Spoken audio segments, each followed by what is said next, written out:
ለምንድነው ማታ ማንጸልየው? ለምንድነው በርከክ ማለትን ያለመድነው?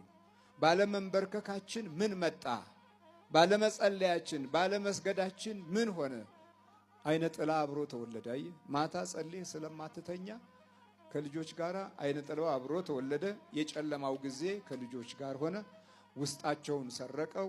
ሲያድጉ አብሯቸው አደገ። ባህሪያቸውን መሰለ፣ ጠባያቸውን መሰለ። ሲናገር መንፈሱ መናገሩን አታቅም። ሲጣላ መንፈሱ አብሮ መጣላቱን አታቅም። ቋንቋው ሲለወጥ አይገባህም። አካሄዱ ሲዛባ ወዴት እንደሚመራው አይኑ ላይ ሆኖ አይኑን አቅጣጫ እንዴት እንደሚያስለውጥ አንረዳም፣ አይገባንም።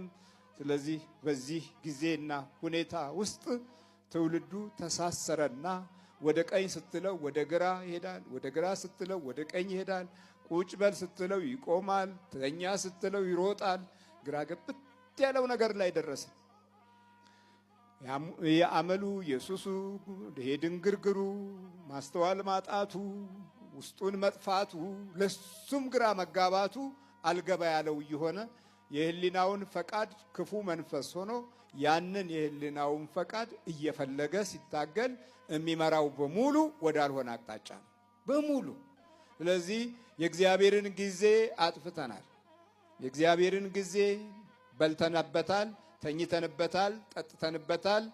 የኛ ጊዜ ደግሞ ለራሳችን አልሆናል አልባረክ ብሎ ህይወታችንን አስጨነቀው፣ አስቸገረው።